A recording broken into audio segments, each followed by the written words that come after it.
Hello, I'm Andrew Hara, the host of the Bomb Squad. I wanted to tell you about my movies. All are available on Tubi, which is a free streaming service.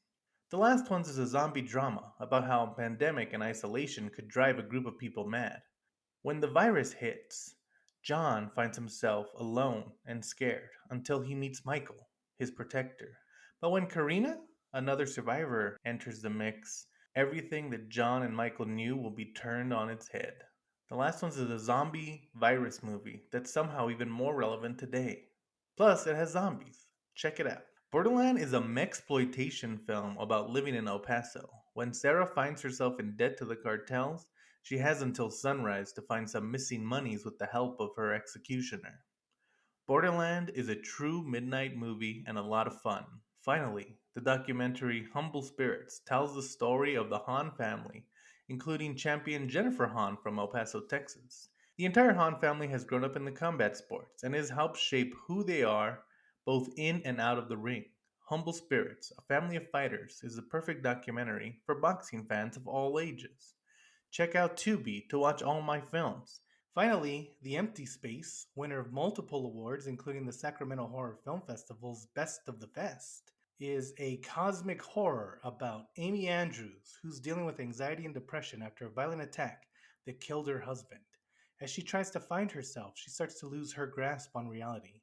Or could it be something much more sinister? The Empty Space is full of twists and turns, with Grace DeWilder of Rue Morgue magazine calling it a powerful film full of excellent performances by practically every cast member. All of Andrew Hada's movies are available to rent or buy on streaming services such as Tubi, Amazon, and many other places. We hope that you help support us by watching these films. Now, let's start the Bomb Squad.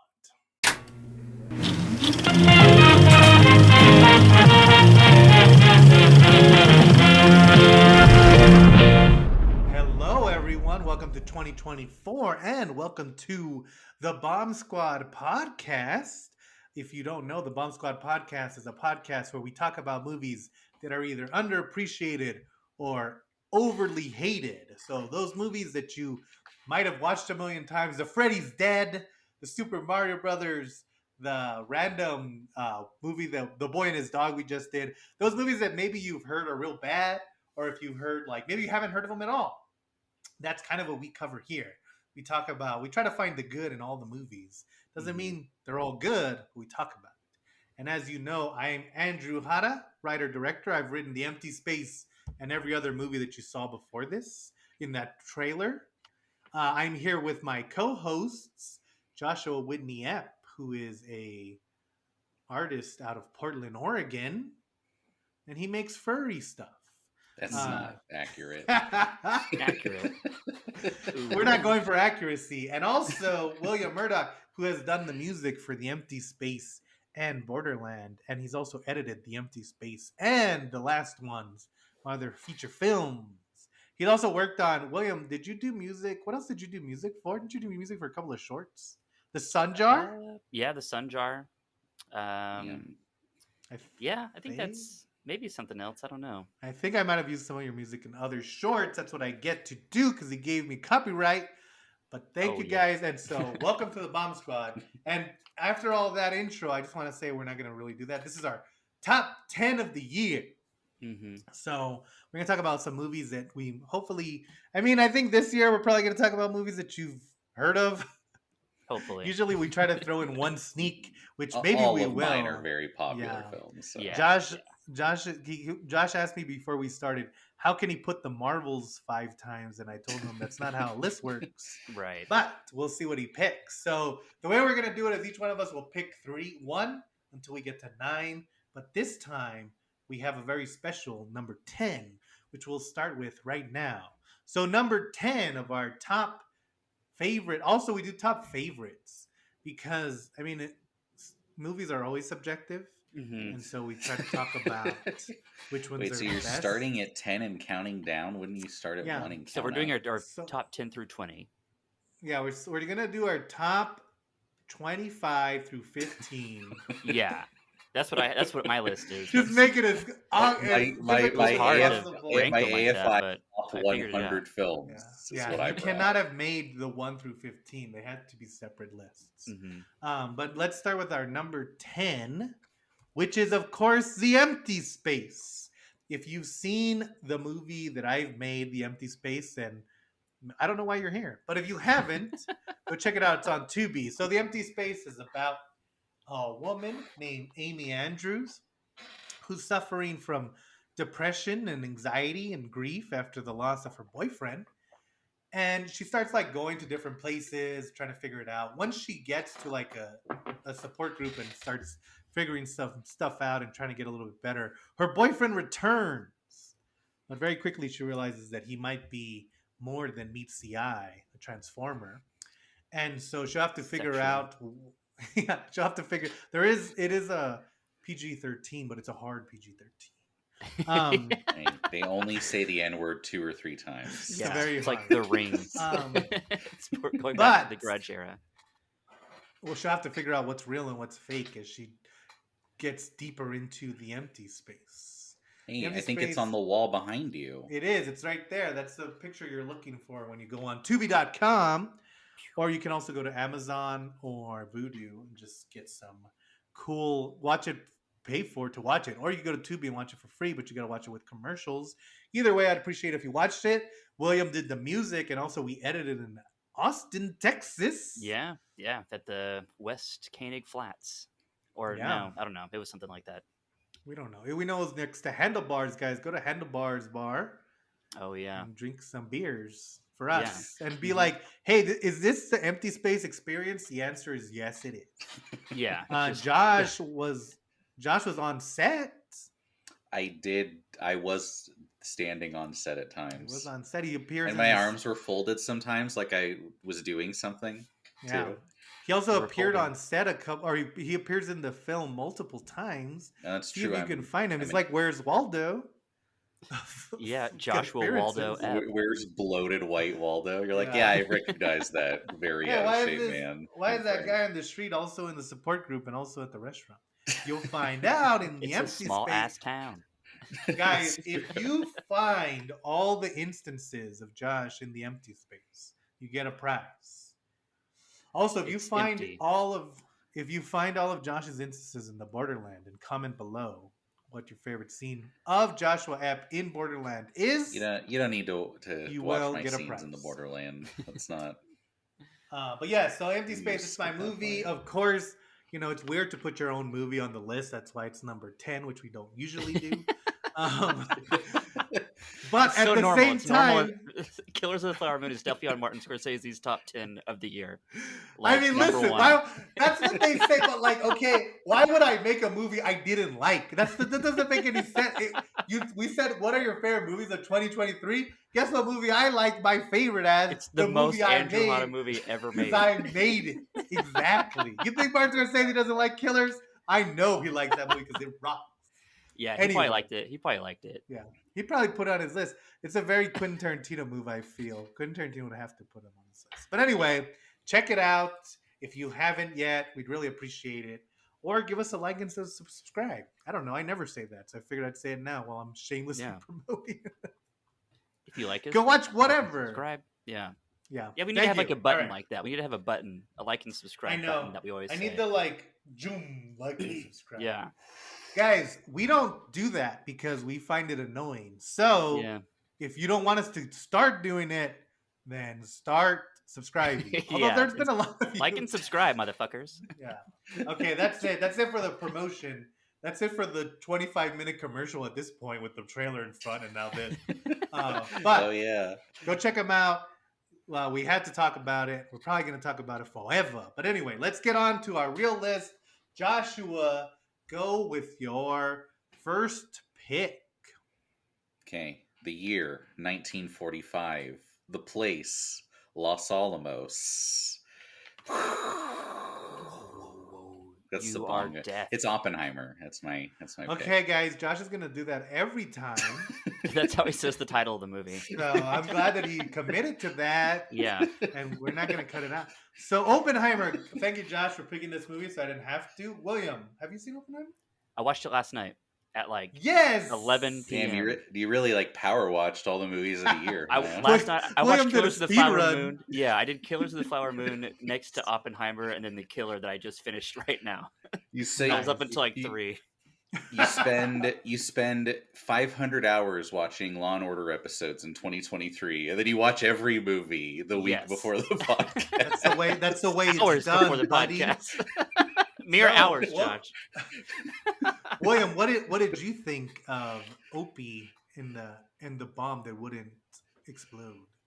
I mean, I know the whole time we were doing the Bomb Squad, you guys were like, you should definitely go see it in IMAX. It's way worth seeing it in IMAX. And you guys were right. Like, there's so much beautiful cinematography going on that I could definitely see all those. I loved how they went into like how he saw the world as particles, and like how he had like a Right, bunch of right. like existential crises, and like just I don't know, whenever they would flash to just like explosions or like just weird light waves, like I could see that being really great on the huge screen. But I Yeah. mean, it's Christopher Nolan is like he's an undeniable talent. He makes a great Yeah. movie. It's like out of the whole time I was watching it, I was just like, wow, everyone in this movie is such a fucking douchebag and like such an asshole. And then I was like, oh, okay, that's the point. That's the point. Yeah. And I I was also like wondering the whole time, like whenever they were telling Oppenheimer, like, you are actually important. You can't just fuck around. I was like, is this how Christopher Nolan like thinks about himself? Like, I does he know. think that he's I like, does he Maybe like a relate to little bit, yeah. Oppenheimer like a I lot? love I love how every Christopher Nolan movie is just about movie making in one way or another. And Right, then right. that's even funnier because there's that scene where they tell Oppenheimer. So Oppenheimer is about the maker of the atomic bomb and his ties and everything. But so there's a funny scene where like they're on Los Alamos, they're building the bomb to stop the Nazis at the time, and Mhm. Oppenheimer's dressed in army fatigues, and they ask him like, "Why are you dressed like that?" And he's like, "Oh, well, they wanted us to enlist so that we could like get classified without like having to go through a bunch of nonsense." And then like the guy tells him, he goes like, "No, everyone respects you as a scientist. Don't look like a soldier. You need to look like a scientist." And then Yeah. there's like a scene where it cuts and he's like putting on the hat and gets his cigar like he's Batman loading up like his stuff. Yeah. And then I remembered, I didn't know, I didn't remember this at the time, but William bringing up that Christopher Nolan thing. So Christopher Nolan makes it a point to always wear a suit on set, Yeah. regardless of how like uncomfortable or hot it would be. Right. All his And I pictures is like in to a suit for think, sure. yeah, that was him being like, "Oh yeah, I do this too, Oppenheimer." Yeah. Sorry. I feel Not like just you. in Christopher Nolan's room, there's like that Homer like picture of Da Vinci where it's just Oppenheimer and it has like all his little accomplishments. And then it has a picture of like Christopher Nolan and all his accomplishments, and they're like racing. Yeah. But But it's also like to me, like the interesting thing is like, yeah, it's clearly like about him, but it also like the conclusion the movie comes to is like you're like a huge pussy, Oppenheimer. Like you're like a Right. coward, you know, like Mhm. right, you can't like take a firm stance and trying to do it after the fact. I don't know, it's almost Yeah. fascinating to me well, because like they I structure it like it's like almost him versus Strauss, Robert Downey Jr. I Mhm. mean It's it like is. Strauss is kind of correct. So everything he says about Oppenheimer being like this, like is basically right. You know Mhm. Yeah. that Everyone's he kind is of right kind about of him for sure. No, Strauss is definitely wrong because he's in black and white. Um, no. The black and white's the truth. The I fiction is the color. I think Right. it's Right. funny because like Hey, I feel honestly. a little bit. I feel like a little bit about like I felt with Django Unchained, where he made Inglorious Bastards, and in this case, Nolan made Tenet. And I feel like when I watched that movie, I was like, "Oh, he's gone too far. Like he's gone too far Oh, and Tenet. into his themes and Yeah. stuff." Yeah, with Tenet. Yeah, And so it's like sometimes you see them go that far, and then you're like, "I hope they come back," because a lot of times you end up with an asteroid city, and there's no coming back from that. Yeah. And so right. watching Just Oppenheimer, disappearing fully up your like own ass. Yeah. Yeah. sitting in Yeah. Oppenheimer, you're kind of watching this movie and it's like super political. You understand right away what the themes are that Nolan's trying to get across. And it's also like watching that movie as a filmmaker, I'm like, damn, I could never make a movie like this. Like it's so like to me, like Empty Space is like this cosmic horror film, but it's like about one person and how they deal with Right. anxiety. Like the overall theme is about a very personal conflict with your own mental health. where Oppenheimer, it's just about Oppenheimer and his own conflict with how much he should have helped, how much he shouldn't have helped, whether doing something for a good cause really matters. But he uses it to kind of expand this entire thing about humanity in general, and Mhm. how like we are essentially always on the brink of our own destruction, and we like play with it like it's nothing. Like we treat lives like they're nothing, which is why I think it's important that Oppenheimer doesn't show the defects of Japan, because to a lot of those people in Los Alamos, it it didn't matter. Like their lives didn't matter.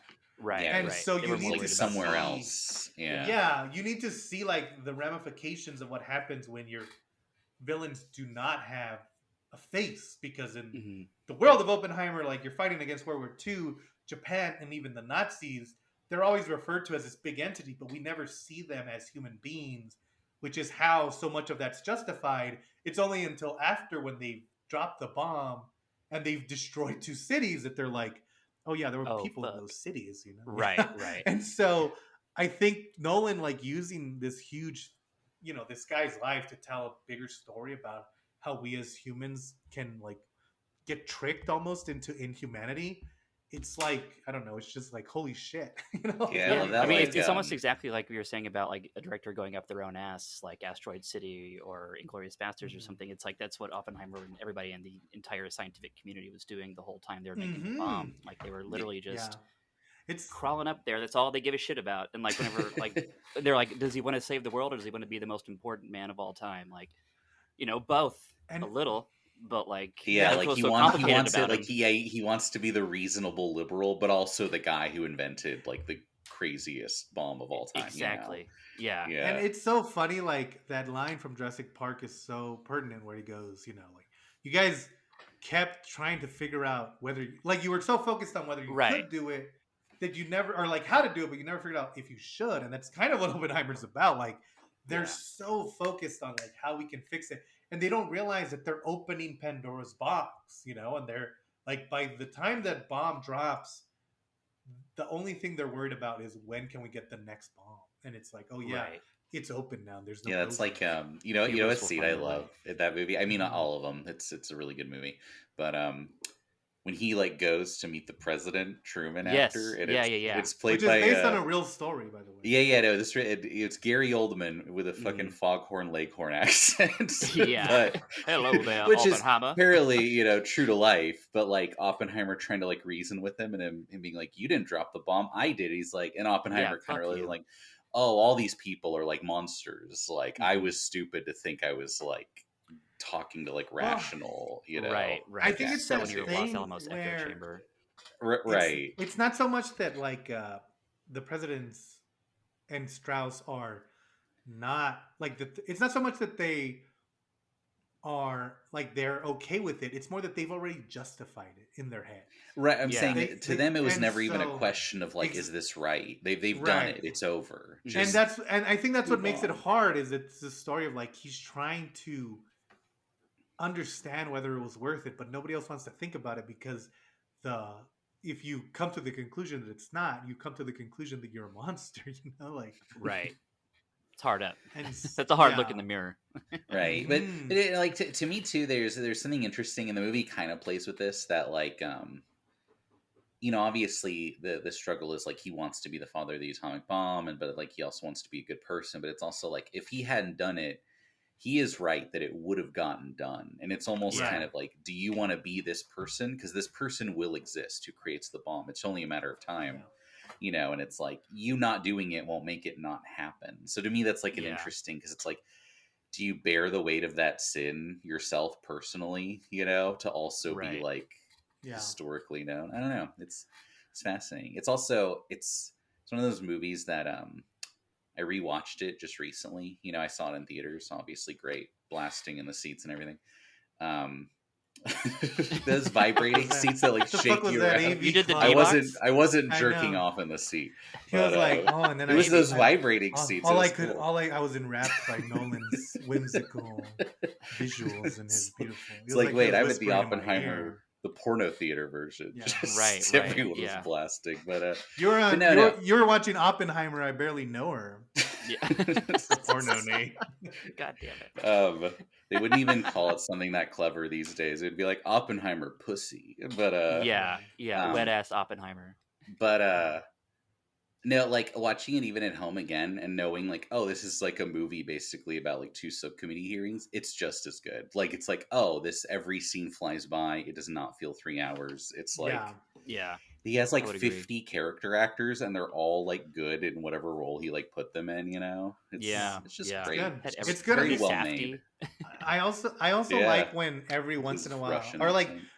when you see these movies and then you're like, hey, they got Casey Affleck to be in one role for Oh like one scene yeah. for no reason. I thought he was Like, Yes, like hey, it's like blacklisted. there's Josh Hartnett. He's only gonna be in the background for Yeah. almost all this movie. Like it's kind of cool. I always Or love when I little, see Josh Hart in a movie because he got I like know, fucking bowled over. He was so big and then he was nothing and then he's like kind of something again. I I'm know. It's rooting yeah. for very you, weird because Josh. I feel like his acting hasn't changed, but people just have different perspectives. They almost like Yeah. use him correctly a little more. At least Hmm. Christopher Nolan did. He needs to be the smart guy. Yeah. Yeah, but Oppenheimer, that's a good movie. Now let's Yeah, go see it. go see Hmm. it. And then William, it Pointing should be your to turn, but I have to go next, and you will Okay. see why. Because I'm going to do my choice, which the year is 1947, and we're in post World War II Japan. For my number one pick, Oh, right. Godzilla, the sequel to Oppenheimer, Godzilla minus one. Of Now I course. assume that I'm the only person who's seen Godzilla minus one in this group I chat. almost I went to go actually see it. have not. You should I was have. so close to seeing it. I think like on one hand, as I am a very big Godzilla fan, although I did not like Shin Godzilla, which everyone else seems to like. I think like the you have two types of Godzilla movies. You have the very like, oh, he's just fighting a monster. There's not a real plot or anything going on. And then you have the ones that are a little bit more thematical and are a little bit smarter. This one is, it's also very interesting to see it with Oppenheimer because they have kind of the same themes. Where in this movie, it follows a kamikaze pilot. He encountered Godzilla in 1945 and he didn't do anything. It's now 1947. Everyone's living in poverty, and Godzilla has mutated and has come back and is going to He was take a out kamikaze his. pilot who decided not to go through with it. You're Yeah. saying? Hmm. Mm, And so Godzilla uh, is back to kind of punish the Japanese. This guy is a kamikaze pilot who obviously did not go through the attack, and so he feels he let down the war efforts. And mm. so you kind of, again, like the best thing about the original Godzilla is that you see how Japan has reacted to being bombed. You saw that like in the original. There's that scene where the mom and the children are dying. Like Godzilla's coming to step on them, and they're screaming like, "Oh, we're gonna join our dad who died in the war." Yeah. You see like there's not this resentment in Japan. There's just this kind of like devastation that you feel Right. in the Just oh movie. fuck. Yeah. Yeah, and in this movie, you kind of see it as well. You see this like the main characters are poor; they're literally living in the ruins of their old houses. The main character ends up with a wife and a child, kind of, but they're just like it's a woman that he ran into who picked up a baby whose entire family was just slaughtered during the war. So it's just kind of this makeshift family, and nothing feels real. It's kind of like how we are after COVID, where like it doesn't ever feel like we came back. It Left. just feels Yeah. like things have continued. Yeah, you And never like Yeah. Godzilla minus addressed the situation. yeah, and Yeah. Godzilla Right. minus one does that in a very profound way. And so you have these characters and they're doing this, and then this thing attacks and it has all of their biggest fears. I mean, it's literally nuclear, and they're doing the thing that they haven't done since the first one, where Godzilla is so radioactive that anywhere he walks is infecting people with radiation, which means that he's just a humanity killer, That's And happening in this one. He like walks mhm, around radiated. Oh fuck. yeah, and Yeah. so again, it's kind of like the theme of the movie, and I won't spoil it too much, but the theme of the movie is just kind of like if our governments constantly fail us, then it's not up. Like the governments aren't going to save us. If the governments are just there to kind of throw us to the wolves whenever a war is needed, Yeah. then it's gonna be us who saves each other. And I think, especially coming from Japan, I mean, I know Japan has been kind of capitalized since World War II, But to have such an anti-government kind of message in a Japan movie about Godzilla, it's interesting, and it's not necessarily saying government's bad. It's just saying that like once a government gets to a point where they no longer care about you and they're more worried about international relations, then Yeah. it's going to have to be us who saves each other. Right. And another great thing about it, which again Oppenheimer kind of touches on, but this one touches on a little bit better, or more. It goes into more detail, I should say, is just the fact that like wars are devastating, and we should be actively fighting against killing people. Even if Yes. you're at war, you should not be a kamikaze pilot or just murder randomly. I don't know if that has any relations to anything that's going on right now, but let's just Well, say that even if you're at war, endlessly killing people is not the answer. And I think Godzilla Truly. minus one does that great. And I think like I think it's in relation to, and we can get to this a little bit later, especially as we talk to more movies. But I think like we're starting to see, because for a while, especially in big blockbusters, they just didn't have themes anymore. They were just like, oh, here's a cool movie, check it out, like have popcorn, kind of forget about everything. Or they had Yeah. baby themes like, oh, you can do it, Thor, like you can be king, like just Yeah. believe in yourself. And I think like yeah. these movies, Barbie, even, which I don't know if we're talking about, but Barbie does it. Oppenheimer clearly does it. Godzilla minus one does it. Where they're talking about, I mean, Oppenheimer's themes are about like communism and how it works and stuff like that. Yeah. And this one is about like the loss of death, Barbie's feminism. And so I think like a return to form of like movies that are thematic and also big blockbusters is always welcome. Right. So go check out Godzilla minus one. You'll probably have to see it online, but check it out when it comes out. It's a great movie, and it You works think well with Oppenheimer. Yeah, you that's think kind of an the interesting companion piece. It is. Kong X Godzilla, the Final Empire, will touch on the same things next year? I think Kong X Godzilla is gonna touch on Kong having a robot hand. Let's go watch it. We'll Hell see you yeah. next year, Kong versus Godzilla. So now, William. And I did that just because Oppenheimer and Godzilla are right next to each other, so it's like it makes more Oh, sense. of course, of William, course. now it's your turn.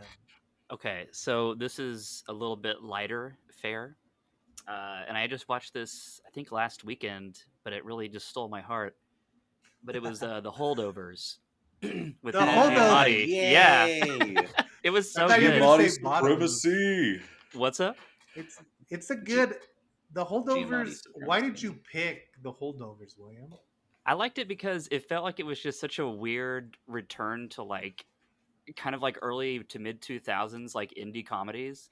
Mm. And the guy's name is escaping me right now. The director, what's his name? Help me out. Alexander Payne. Yeah, yeah. Like Also, you didn't do the year is 1970. I was gonna do that, Curmudgeonly but I forgot. professor. Yeah, I kind of the forgot that atomic too. bomb has been gone for a while, and now we're discussing history with We our should do every students. movie in relation to the atomic bomb. I was just like really surprised by it. I didn't know it was coming out at all, and then I saw the trailer, and I was like, wow, that's like way back to like that kind of indie folk sort of jam that used to be like my entire life, like back in the day, Yeah, like my early years of college. And like I don't know, I just like Paul Giamatti is just such a good actor, and like I really felt bad for the kid that was in the movie. And it just I feel like Alexander Payne just has a way of making everything just feel so mundane and also like so interesting and real at the same time. It's like kind And of authentic, you know? yeah, like really like especially like Sideways and like About Schmidt. Um, he's made some more recent, like Nebraska was great. Like the oh, last one he came out with, that one where people were small, kind of sucked. But like this was just I don't know, everything about this just came together, and it was cold in Portland. It was like when like the ice was going on, and it was like a really snowy, cozy movie. And I don't know, I was misty eyed the whole time. It made me like nostalgic, and I just loved it. I thought it was so good, and it ended up being my number one film. That's I don't know. really? You're number one? It's my number Wow. I one, I could think. see it. I think Yeah. it's like I think one of the best things about it is does kind of feel like this kind of I got a lot of Harold and Maude Yeah, kind of definitely feels some from like that Hal movie. Ashby stuff. Yeah, But it's just kind of like it almost feels like, oh, we only had enough money to rent this college campus for the summer break, and like Yeah. everyone kind of like even Giamatti, who's like one of the best actors we have. Everyone looks real in that movie. Like my Mhm. favorite character was the janitor who just kind of hangs out Yeah. like Yeah. with them, and he's like he doesn't have a bad life. He's just kind of like, yeah, man, I'm just Mm. here eating some cookies. Yeah. He's like, you guys clean up the gym, you fucking idiots. Yeah. It was But just like like it just rascals the whole time. It just felt like a movie yeah, of rascals that were it definitely sad. felt yeah, and it definitely felt like oh yeah, if this was made like in 2001, it would have been made for like 500,000, with Yeah. camcorders. And Absolutely.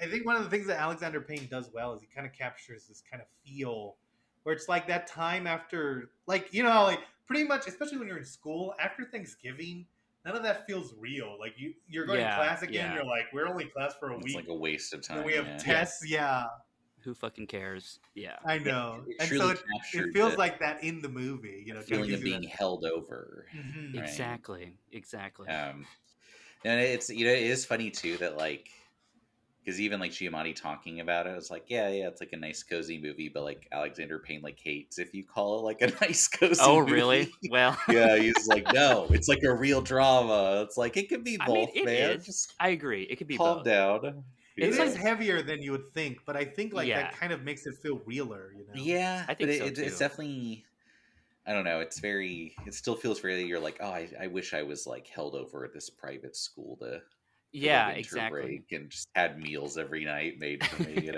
With my weird Hell no! I fruit. wish I was on that ski trip with the rich kids. That's where I want to go. I Oh, those know. kids were awful. I don't know. Yeah, there were just like so many I like like tender how, moments, like when the kid peed the yeah, bed and like the main character is just like, okay, well, we'll fix. Like I don't know. It's like it does such a good job of like making people like because no one's like a true asshole except for like movie I characters. know. It's all just like it's what happens when a bunch of people who don't really know how to be around other people have to be around each other. It's kind of funny. Right. Like there's that The scene where like Paul Giamatti, like the kid's gonna do a flip or something, and Paul Giamatti's like, "Don't do it," and then he does it. And he like breaks his hand, and he's Yeah. like, "What? Why did you stop me? You're supposed to be watching me." And he's like, "Well, I Right. told you not to." it's good. Just I fucking do like silly. that the one rich kid gets like a mini arc where he's like refusing to cut his hair and then the dad Right. picks him up with the helicopter and then by the Oh time he yeah. gets back he's like cut his hair. It's like Yeah. Yeah. uh, Yeah. He finally sold out. conformed. Sold out for fun. Fucking idiot. Interesting. Yeah, that's But a yeah, good no, pick. it's definitely a good like watch it around Christmas time movie to me. Yeah. I mean, because it Mhm. literally takes place at Christmas, Right. obviously. So Yeah. Right. you know. Good movie. Thanks. Okay, Josh. Oh, I'm up next. Sure are, buddy. Okay, well here we go. The year is the year 2000. Two 12-year-olds in Korea are on a play date, but then their lives will separate. Yeah, justify it, buddy. On you. What movie Past is this? lives, baby. Past Oh, I didn't see that lives. movie. I didn't see Past Lives. It's good. What's it It's about? Besides what okay, you just so said. it's what I said. Yeah, it's two kids are born in Korea. They go on like one little play date when they're 12. They separate and then they kind of every like 12 years, almost every 12 Yeah, years they they keep kind of on meet meeting. up circumstantially, but Yeah. it's very like I don't know, it's definitely one of those movies where it's like, oh, nothing's really happening. It's just kind of like life is happening. Mhm. Totally. And it's just kind of it kind of just transitions like they meet and this happens and then they meet again like a little bit down the road and then this happens. It's I don't know. It's almost hard to like pin down because it's kind of like mundane, like you said. Like Yeah, it's it like, sounds mundane. Kind of a slice of life. but, Slice of life, Andrew. but it's also like economical. Like Yeah. Ooh, it's damn. Josh, you're making me want to see this movie too much. but it like Economical and It's a nothing very goes practical on. film. no, but it's only an hour and It's a half. very nice, and also it's fun to be around. It's like it doesn't meander, but it's like oh, it's weird how like you feel these 12 years passing even though it's only in like a 90-minute movie, Yeah. where nothing's really happening and it's like you like get their sense of like, like alienation as they kind of like drift apart and stuff like that. I don't know, Yeah. it's a first time director and I think she did a really good job. Hell yeah. Yeah, I gotta check that Celine out. Cool. Song. Yeah. But yeah, it's almost it's almost like it's hard to like talk about it because it's like you almost just want to see it Right. play out to see how Yeah. their lives like kind of intersect and drift apart. Kind of the weird like, you know, because they're both Korean, but she's like lived in America since she's 12, so she's like, I don't really feel like Korean. Like this guy's super Korean, you know, like, Right. Right. and Right. he's just like, hey, I'm just It's trying all to hang good, out. baby. So Hey, I don't know. baby. It's What? It's been 12 Don't years. remember me from that past life we had? Yeah. Remember that hot date Yeah. we had as 12-year-olds? Hey, remember how mundane we were earlier? Remember how economical our conversation was? I'm telling you, like you're gonna No, I'm watch it just and you'll be kidding. like, I get it. It's similar to kind of a, you Like know, Harry like Met before Sally? sunset type of It thing. sounds Right. like Before Sunset and Before Sunrise, which are some of my favorite movies. Hmm. It's So, it's kind of, it has a similar like, oh, missed love vibe, and you know what's gonna happen when Right. they right. kind of like reconnect. Yeah. So Like The check it Yeah. Mist. out. Yeah, I gotta I think check. I I'm keep gonna watch that. pointing. I might watch that today. Actually, that sounds really Yeah. good. I think you'll have to buy it or rent it on Amazon I think Prime. it's rentable. Yeah, Go Watch rent it it, they've with got your guys. some wife to ways. be like, look at how romantic I am and I understand movies. Look at how economic I am. Yeah, Don't watch the Meg 2 like Andrew and be like, watch this, it's terrible. yeah. It's on my list. Speaking of the Meg 2, next on my list. No, I'm just kidding. So next on my list was obviously Oppenheimer. So I'm going to leapfrog and hope that Josh picks up my next one because he just wasted one Oh my god. and so I'm picking my number 2 pick is going to be Women Talking, which I wanted to put on my You know list that's not on my list. Come last on. year, but I didn't watch it until after. It's directed by Sarah Polley, stars Rooney Mara, one of my favorite actresses. And essentially, it's about a bunch of women. There's like this cult in the 70s, and it's so isolated. Like they live in like Idaho or some shit. But it's so isolated that like the women aren't allowed to read. They're not allowed to learn how to write. They're not allowed to go outside, obviously. And they've been getting raped numerously. Like a lot of the kids are products of rape, and the way that the men have been getting away with it is they've been telling them that it's either the devil who's doing it or the devil has possessed one of the men and has done it. And so they finally caught them as they've tried to rape some of the younger kids, and the men have like taken 2 of the guys to jail, but they've realized that it's not just 2 of the guys, it's the whole society. So the whole movie is just the time that it takes for the men to get back from taking the other 2 to jail and like figuring all that up. And then they're gonna immediately post bail. And so what the men tell the women is like, hey, we're gonna get back in about 6 hours. You either can forgive us and we go along with our life, or you can leave. And so it's these women trying to figure out whether they should leave or not. And That the is whole not what I movie. thought that movie was about at all. Oh, I know it's Holy crazy. fuck. And so the whole movie it ends up being kind of a metaphor for like the way women are treated in society, but it's Mhm. also interesting to watch these women. I mean, like you just like the great thing that Sarah Polly does is she really like hits on how terrifying it would be to like again they don't even know what anything looks like outside of their farm. Like there's a flashback scene where some like kind of college kids are just kind of like playing a joke on them and they're driving through like playing music on their truck and they don't understand like what it is and then they're like hiding from them. And so it's just a really interesting like the framing device makes it more interesting, but just the idea of like it's a bunch of these women kind of talking about what makes them have value. Like obviously they Right. don't have an education, but they're more than just like baby machines for these men to rape and discard. And so Right. it's a They have super nothing to interesting compare it movie. against, so they don't have any like context for their own Exactly. worth. Yeah. Yeah, and it Wow. makes it super. I mean, I also like if you don't like movies where they just talk for 2 hours, you're probably not gonna like it It's because they it's kind of literally do not structured. move. It's kind of like a play where it's like someone gives a And Mhm. monologue, then someone I else want to gives a say it is monologue. based on a play. Oh Gotcha. yeah, Uh, but I you, mean, you it know, stars Rooney Mara. It has Claire Foyle. It has Jessie Buckley, and oh yeah, so all it's great like an all-star actresses. cast. I mean, it has Frances McDonald, and she only has like one scene just to show you how stacked this cast is. The Um, when Who? I looked it up, I was surprised Frances because I was McDonald, Frances McDormand. Frances Is that Oh. what McDormand. you meant to say? It's like these Listen, Gen buddy, Z if actors. she didn't want me to call her McDonald, then she shouldn't have started her name As a with a Mick. personal friend of the Coens, you think you would have gotten that right. I know. Come on. No, I was like, oh yeah, this movie takes I place only in know like Paul. the 1870s. No, this movie takes place in 2010, and you forget like, oh, there are That's still right. like It's 2000. I religious. thought it was the 70s. Yeah. Oh, Yeah, because it's like a Mennonite like colony, right. like ISIS. Like, oh yeah, there are like little tiny like religious colonies like that. So And it's especially like, yeah, because you hear about these things and you always hear about them after the fact. About these colonies where it's like, oh, yeah, there were just 40 people. They were all related. And they just like escaped one day, you know? Yeah. And so I think like it's an interesting way to view cult movies. It's an interesting way to like kind of adapt this feminist critique.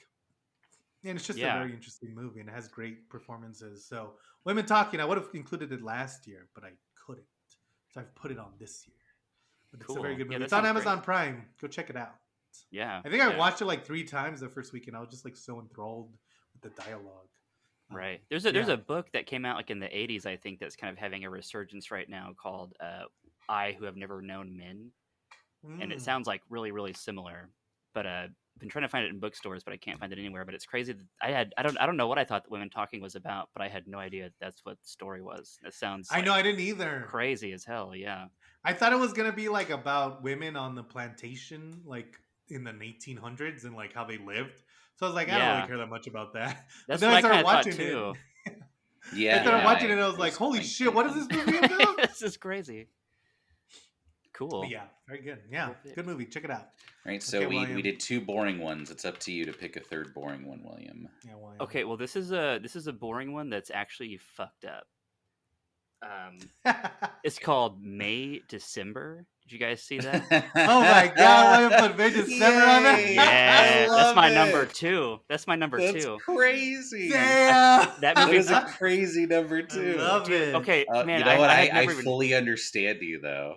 Right, right. I had never heard of it. I didn't know anything about it, and I was like making breakfast for us, and Leslie just like put it on, and I started watching it, and I was just like, I couldn't look away at any moment. Like the whole movie, I was just like fucking sucked in. And like Julianne Moore sometimes gets like really on my nerves, but like everything that she was doing to be like such a weird fake person was like just so perfect. And her lover husband being like such a shell of a man who's raising kids was just like so devastating.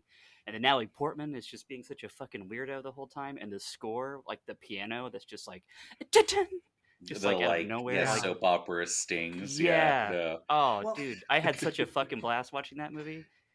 It was So, so good. May- It was so May good. Dec- May December is a Netflix film. It's about, and it came. Well, I was gonna say it came out last year, but of course it did. Mhm. But it's about an actress who meets this family, and she's trying to like get into the role because she's playing the mom, and then you find out that the mom was originally like the husband's teacher, and they got together when they were like 15, and Mhm. then she went to jail and she got out, and now they've like got married. It's based on that very famous case whose name I remember, Right. which is probably for I the think it's in best Florida. because they did not like this movie. But I think Yeah, it's like yeah. I think it brings up, and I almost Oh, wanted the to bring this up. Latornos. Yeah. Mhm. I almost wanted to bring this up when Josh was talking about Oppenheimer, and because one of the cool things about Oppenheimer is that like water plays a main theme in the movie, and so he sees like these droplets, and that's how he kind of sees the world. And then they like cut to like the bombs dropping, and you see the same kind of imagery, like because it looks like water kind of falling Yeah. on the planet. But then there's a suicide in the middle of the movie, and like you realize like, oh, like water is kind of following Oppenheimer around, like it's a theme. And luckily, like not luckily, but like it just happened to be the person who killed themselves using the tub, so Christopher Nolan was able to make Yeah. that connection. But May December kind of like brings this up, like this whole idea of like when you're telling a movie, like if you're telling a fictional story, how accurate do you have to be, and how accurate should you be, and how like morally correct is it to be as accurate as humanly possible? See, And also, how accurate is a person by recounting their own life? Like, how much do Exactly, you yeah. actually give away about your own existence, especially whenever you're such a weirdo? Like, whenever you're especially story with is so something that you fucked might up. not even be telling yourself the truth about. Exactly. But like it's not supposed to be exact. Like it's not the same names or care. Like it's like they changed Right, enough right.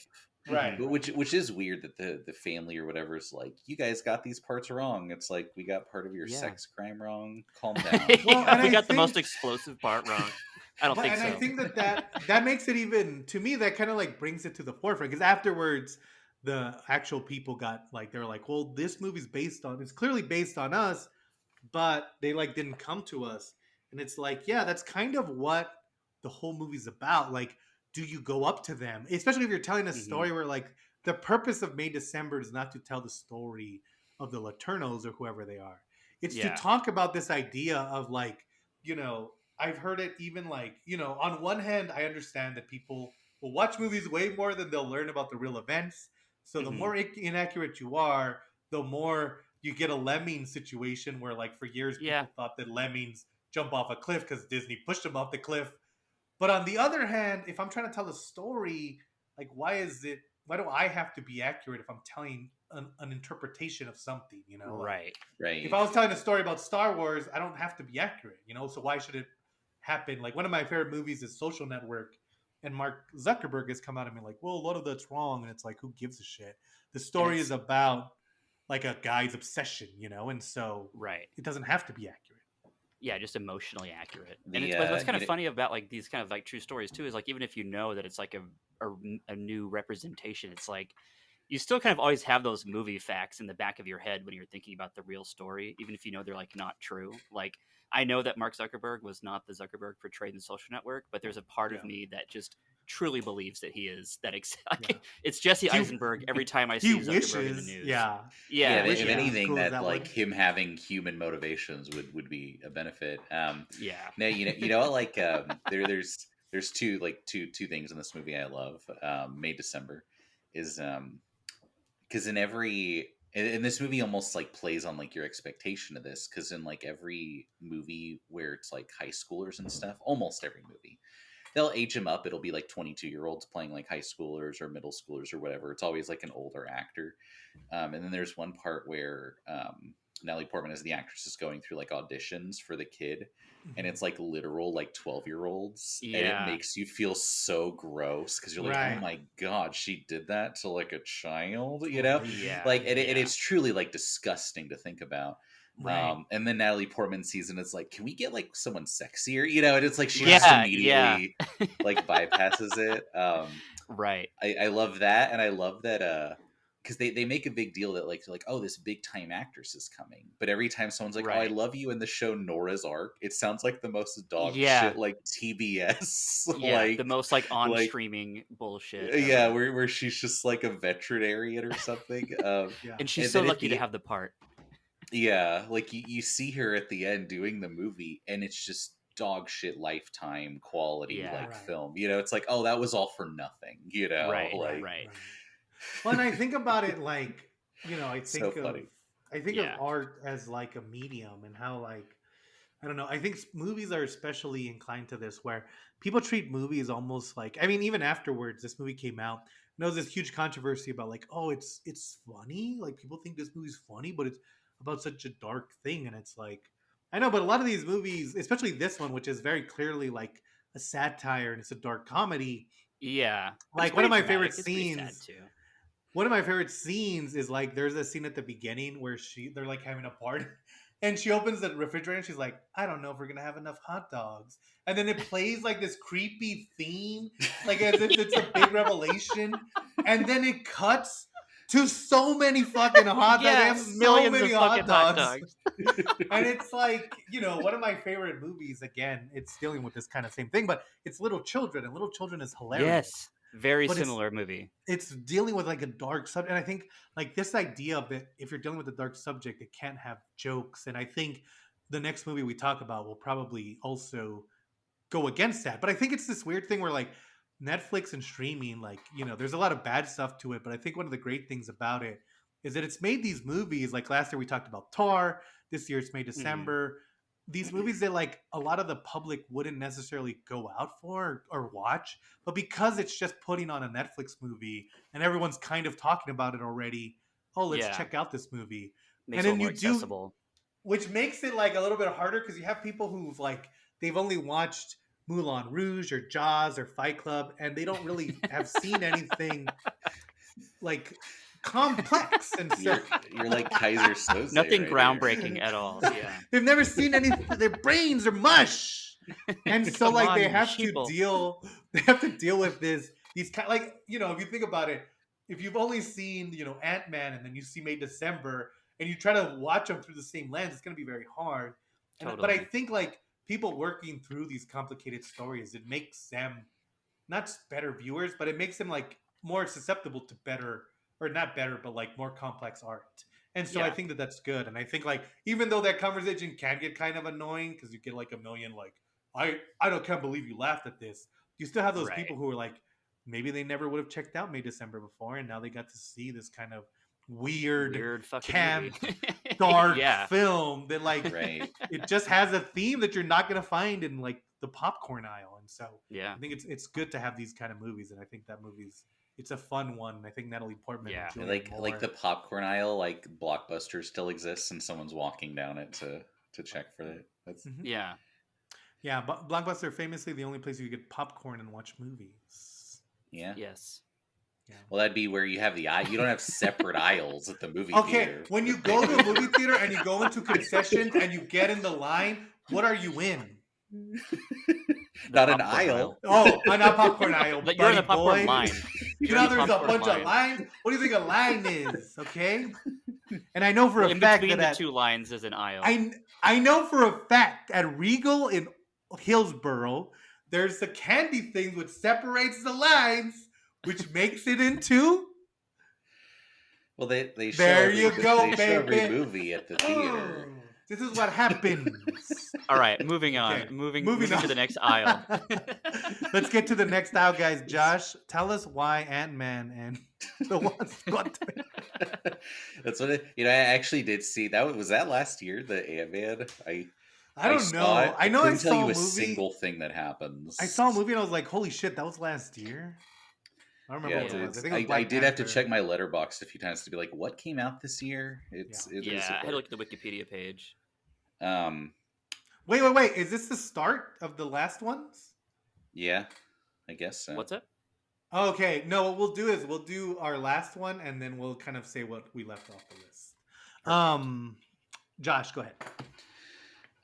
My third pick, coming in hot behind Past Lives. The year is 1919. All right. here we go. Damn. A young Ernest Burkhart returns from World War One to live with his Whoa, whoa, whoa, brother. whoa, whoa. He sounds like a good guy. That's gonna. What be does he good all the find? time. Only good times. Sounds like a lot of fun. Killers Financial of the Flower success. Moon. If He you- does if- find both he of If you were those. to money. ask, if you were to ask whether he loves money or not, Oh, You know- man. Okay. What I think I really Oh, like in wait. this movie is that Leo. Oh, what's up? Josh, tell us what this movie's about before we get. Oh, in. of course. of course. So yeah, a bunch of white people conspire to murder and steal the wealth of the Osage members of like the tribe in Oklahoma. And So the They found oil. Osage tribe found oil. yeah, on they their got land. super rich from oil, but they're Native Americans, and the white people are like, well, we want that money, so Yeah, we'll control the money. we're just for gonna you. kill and steal until we have all of it, and that's kind of what Yeah. happened.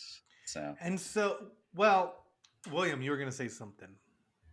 Just a really random throw off, but I think that this is one of Leo's best performances because I think that Leo is extremely good at playing like a dumb yokel. Yeah, He is so fucking good like at that role. Like Yeah. I've never seen him really do it before, and like I don't know, he just felt so true. Like not like I'm saying I mean, he's dumb or he anything, but truly he was so because like fucking good. he is like such a dumb fuck in this. Like Yeah, it was like the best Leo performance I've seen maybe since Well, and- Titanic.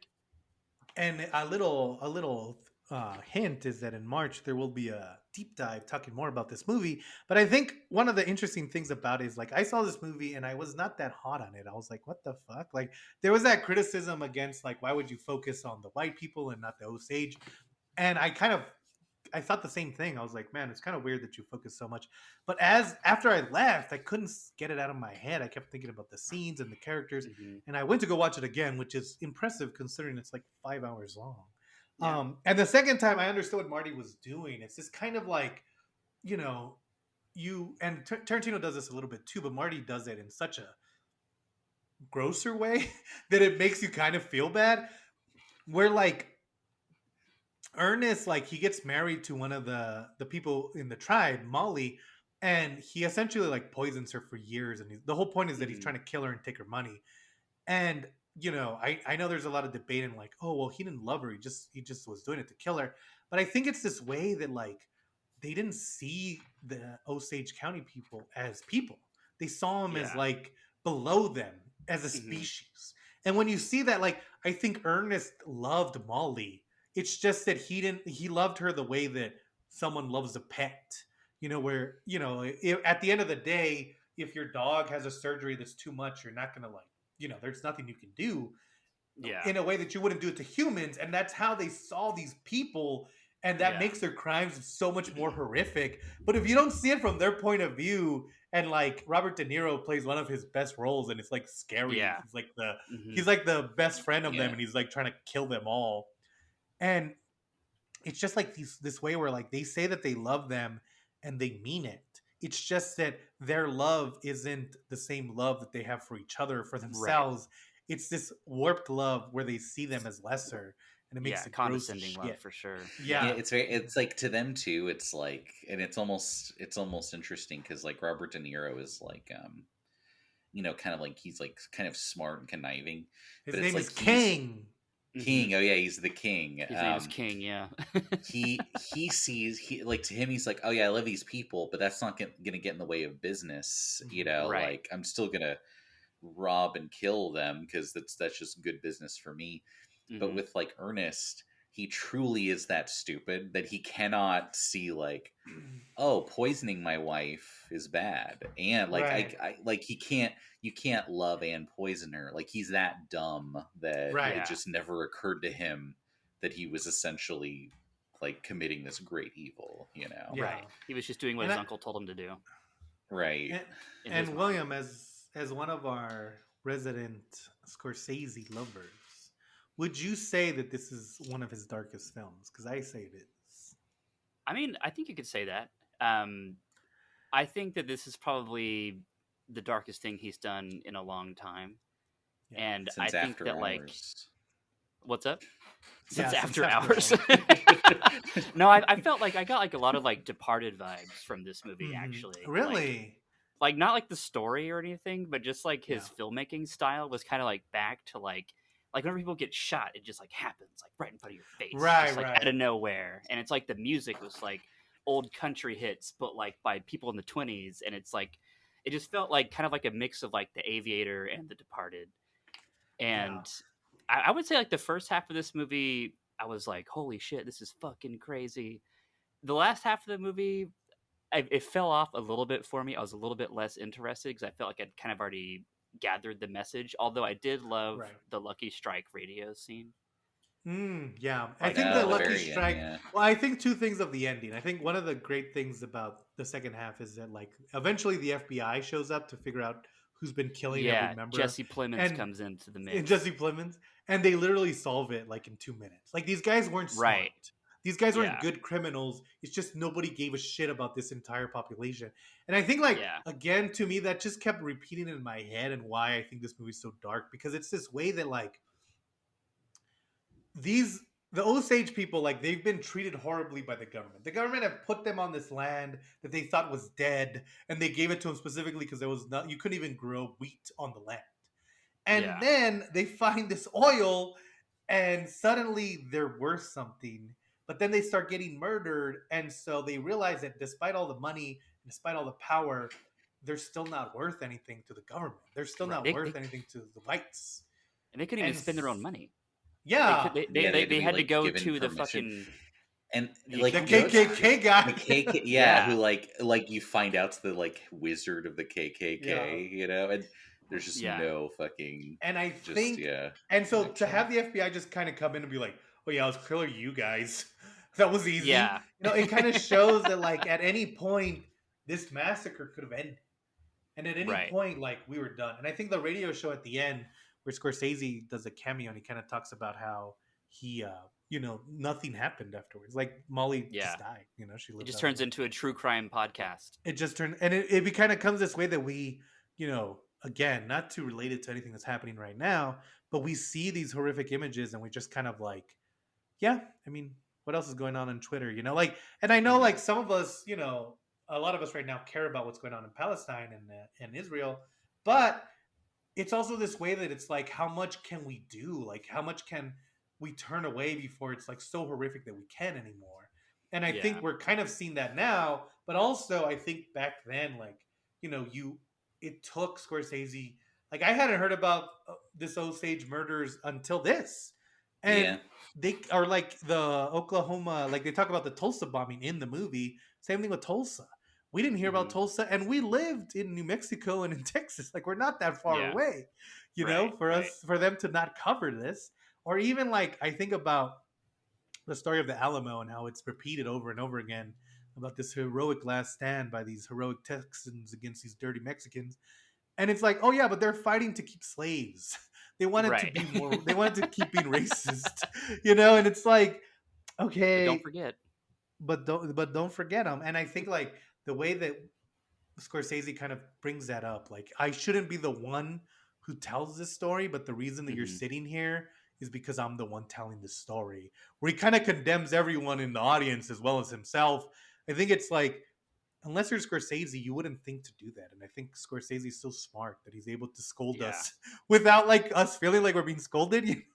Right. Right. And like that's like definitely like why, or maybe why he chose to focus not necessarily on the Native Americans because they know the story. I'm sure anybody who is Mm-hmm. connected to it already knows how fucking dicked over they got constantly. Right. And it's like I feel And like I, right now we're just kind of in like this major generational shift of like white people figuring it all out, or like white people like what's the phrase? Fuck around and find out. White people be yeah, finding out a lot right now, and like that's kind of exactly. like Yeah, I I think mean it it's needed to you know, happen, but like that's what we're doing right now. it's almost like to me it's there's almost like a commentary of like because like Goodfellas and stuff. It's almost like oh here's like the lives of these like criminals who are essentially just parasites on the community. But it's Yeah. like okay what happens when you take that to its most extreme, Right, like right. Right. because he's not a good guy in Goodfellas, but you could see why you'd be like oh that's like I could see why you'd want to have his cool criminal life. But in this Hmm. you're like oh this is like repellent, like these people are Yeah. like the scum of the earth, and it's Yeah. almost like how do you like push it to that level of like the ultimate predators. Just piece of shit. Right. Yeah. Yeah. So I don't know. It's How evil could this guy get? Yeah. Also, I wanted a couple shout outs. The guy who is the accountant slash grand wizard dude, I believe he is the guy from the famous scene in No Country for Old Men, Yeah, the yeah, call it, which yeah. was The my quarter favorite guy. part of the movie. Yeah. Yeah. the And then old also bitch from No ass man. Country, the uncle who has all the cats at the very end that talks to Tommy Lee Jones and he's like in a Yeah. wheelchair. I believe he played like the coffin salesman who told Leo like, "I Oh, work for right. my job. I don't Yeah. just sit around." And I was like, I don't "Wow, we just walk got fucking around. Cohen brother character actors here." Yeah. It kind of had a Also, Cohen-y kind of feel to it, like the whole movie did in it a did. way. Yeah, One of my see favorite that. parts is that one guy, the like guy who literally looks like a snake, where he's like, "What if I adopt these kids and kill them? Will I Yeah, get their Kelsey. shit?" Yeah. Yeah, just with a What? I didn't know if straight it's even, legal yet. face. even the KKK guy is like, "If you can't just tell me you're gonna adopt them to kill them, because then if they get killed, I'll know that you have done it for that reason." And he's like, "Well, I'm not gonna do it if it's not legal." It's like, of course it's Yeah. not legal. What the hell are you talking about? Yeah, and again, that's one of those things like again, just the blackest of comedy because that Yeah. scene isn't Yeah. like that was the hardest laugh line in the theater when I saw it Right. because it's so Yeah. absurd, it's so Mhm. monstrous too. Right. Good pick. That's one of my favorite movies of the Scorsese, year. Yeah, what a that was a good one. director. And because of that, because of what Josh just did, I have to go to my next pick.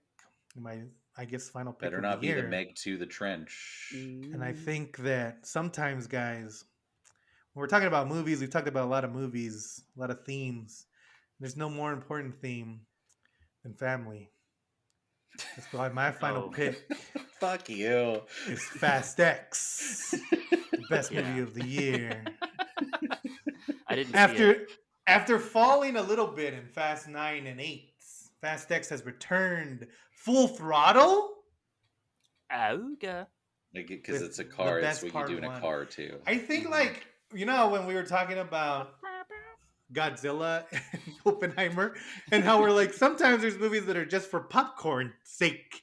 Yeah. Guess what, guys? Vin Diesel has created the ultimate movie for that because there's A no family brains of colonels. involved. Yeah. You can't. There's not You one brain cell involved in this movie. There's only vibes. you This movie can't only do lives off vibes. the place in the year whatever, because every Fast movie takes place in some kind of Well, 20-ish now year they stretch. finally caught up. Yeah. My favorite thing, like, okay, so Vin Finally Diesel, caught up. it's kind of like there's like a Family Guy episode where they talk about how you can't just like make a Fast and Furious movie.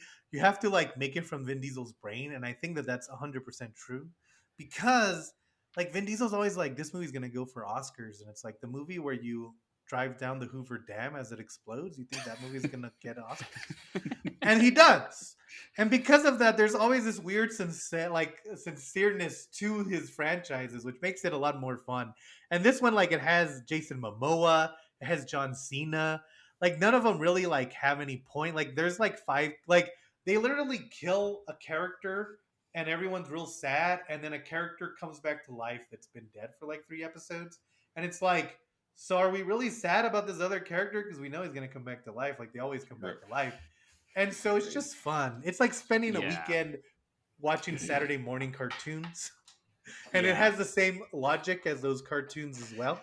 I like that, and I haven't seen the newest couple of them, but I like that they never kill the villain. The villain just eventually joins their like Black Ops Yeah. team in some way. So the team then is like there's- It's all about 12 family, people bro. at this point. Like there's literally a scene. So in Fast and Furious Tokyo Drift, They're so Han welcoming. Solo I love is Tokyo killed. Drift. That's my favorite Fast and Furious film, by the way. Han Solo is insane. killed in a random car Yeah. accident. But then in Fast 5, you find out that that car accident wasn't random. It was actually Jason Statham driving that car for reasons unknown. And then in Fast 7, you find out that the reasons that he did it was because of his brother or something. It doesn't matter. And then in Fast 10, in Fast 9, Han comes back to life. And they're like, "How did you live?" And he's like, "I'm just fast." And it's like, okay, we'll accept that. Han is so fucking cool.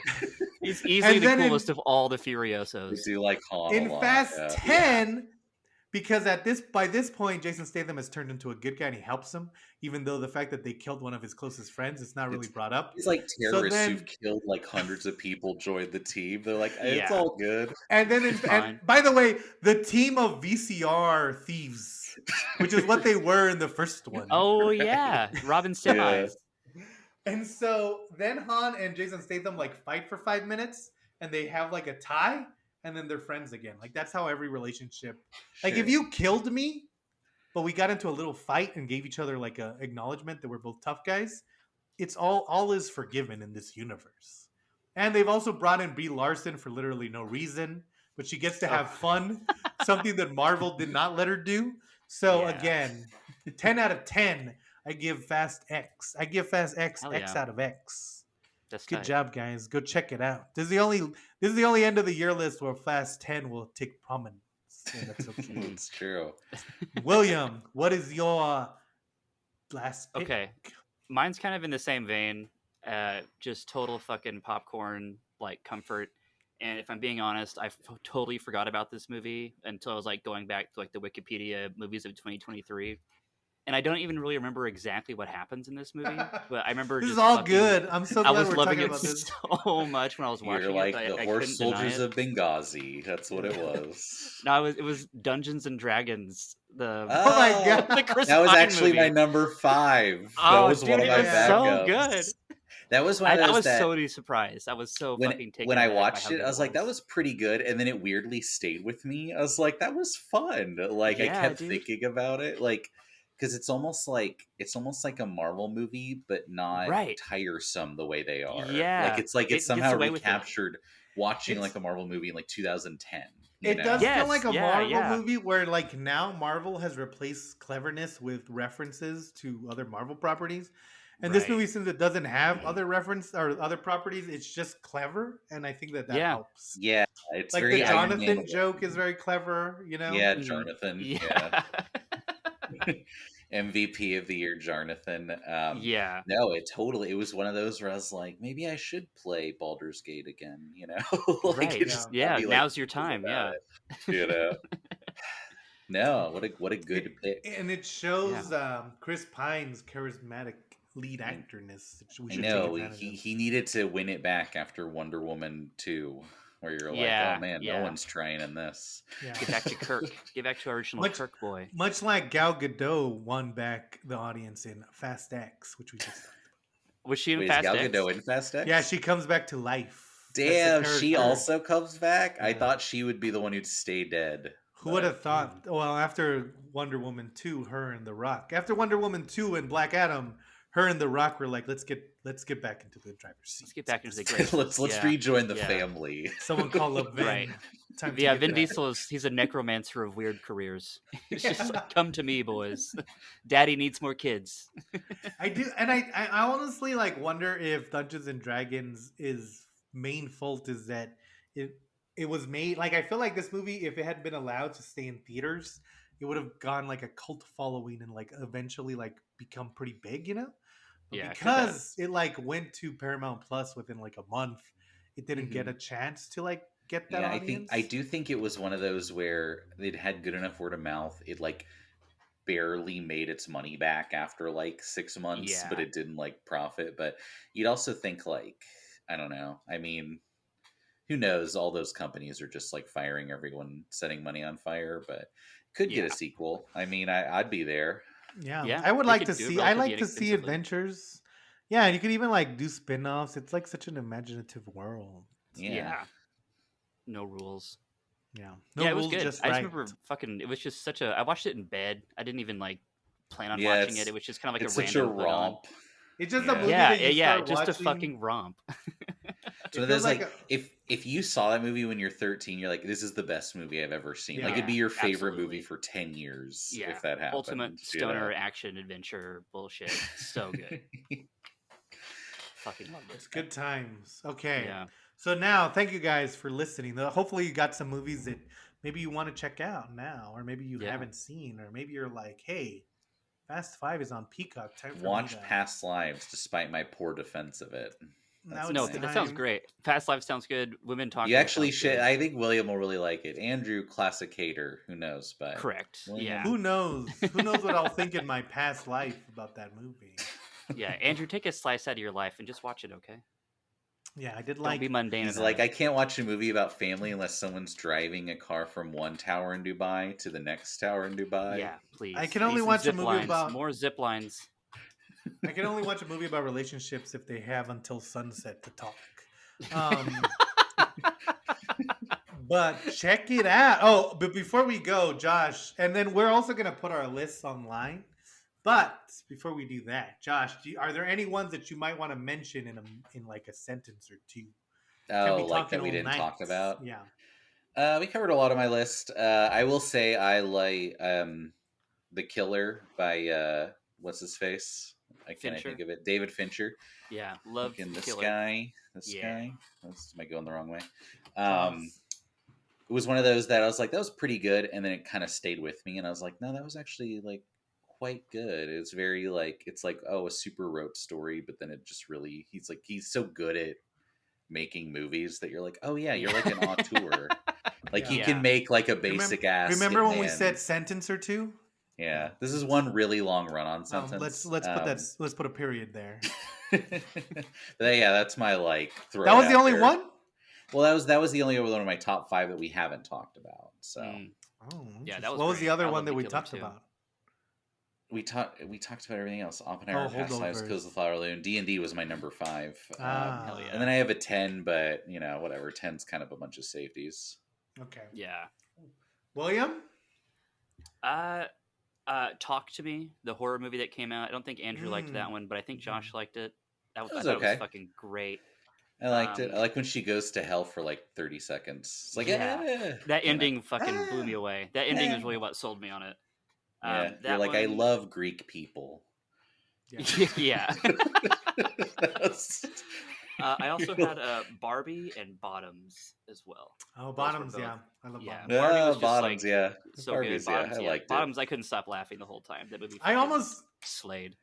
I almost wish we had talked about Barbie, but yeah, it wasn't on my list. I know I wanted Barbie to put it on almost. mine, but I was like, well, these other ones I thought were a little bit closer to Also, my heart. Barbie, I feel like is yeah, like maybe not a white dude's movie, which is kind of the whole problem. yeah, It's almost maybe, like you That's want kind to of talk maybe about bummer. it, but three. it's like, do we have 30 minutes to talk about the It's controversy and stuff? it's also like, Right, do we right, really need three dudes to jump into the exactly. Barbie conversation? Yeah, that's why I Yeah, didn't. and I had should I had a women trouble should between women that and even the be killer. making movies? The answer, I the know answer is, they should just be the answer is talking. yes. Yeah, women Should women even talking. be talking? I don't I don't know. know, but they do be doing it.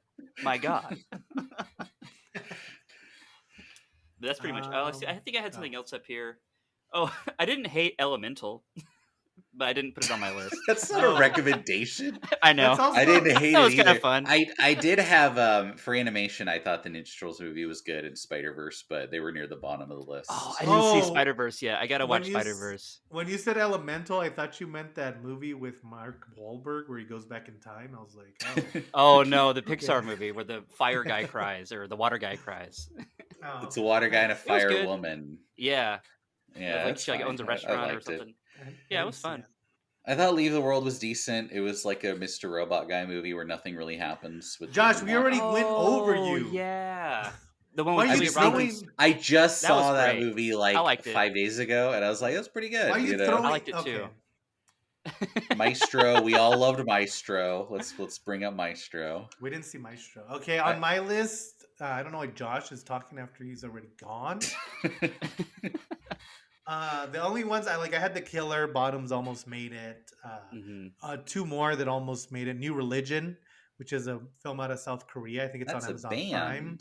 If you check it out, it's trippy. It's not. It's about this woman, and she's like kind of a prostitute, but she goes to this guy's house, and he doesn't want her to do prostitute stuff. He just wants her to like to work on this experiment, and it's fucking weird as shit. Whoa, And then he that might be sounds like badass. dead. William, you would fucking dig the What? shit out of it. Yeah, It's that all sounds red, creepy. like the all the cinematography is in red. It's fucking It's cool in as Cool. red, like the whole all. movie's in red, That's like No, just peculiar. whenever he Predator. goes into his apartment because he's like No, scared of lights, of artificial lights. So he only has like a red light that lights everything, and he has like a TV, and then he like just makes the Whoa. girls watch it. And there's like other prostitutes. It's a very strange movie, what a but it's super character. cool. It's on Prime. Go check it out. And then of Okay. course the other movie is I have to represent, and for the last time ever, I have to represent my Latina queens from Jenna Ortega and Melissa Barrera. Scream 6, Welcome to New York. Oh, why My aren't Oh, they that was favorite coming of pretty good. back? all the I'm my kidding. favorite. Well, okay, here's the thing. I like Scream 1 a lot because it's a very smart thriller that's kind of a take on horror films.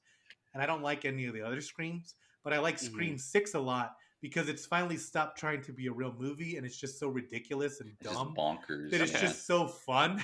And so like sometimes I want every killer to get stabbed right in the eyeball and you see the knife Absolutely. sticking out of his head. And you Yes. know what? If you're gonna do it, do it with Jenna Ortega. She's a great actress. So Yeah. yes, Scream 6. If you don't like Scream, you might check that one out because it's a lot of fun. It's kind of like the Jason 6 of Jason, where they just like, all right, that's enough story. Let's just have Jason kill a bunch of people. And this one's fun.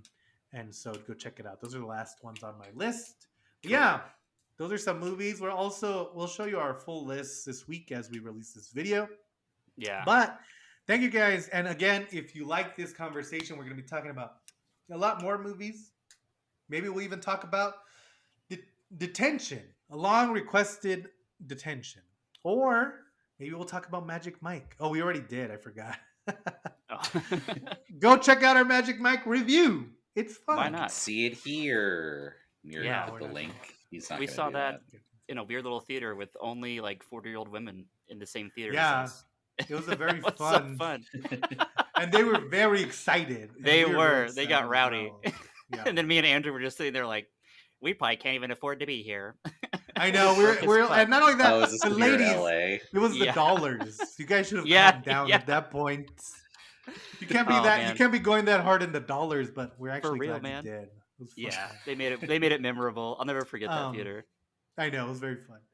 Yeah, but check it out. We'll have a bunch more stuff, more deep dives this year, including the Flowers of the Moon and maybe a Halloween special, Ooh. depending on whether I can finish it or not. And to be fair, I've been working on it since we started this podcast, and it's not finished. So who knows?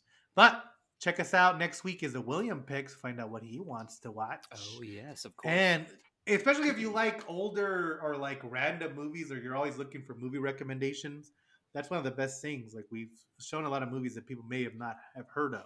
So come back next week It's a and broad find out. spectrum.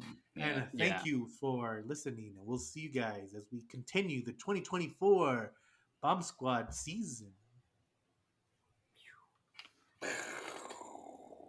That's the Oppenheimer. It's so funny that we talked about Oppenheimer on the Bomb Squad. Oh my Why- you're right. What's the relation? He I made invented that us. connection. I made that connection at the end of this episode.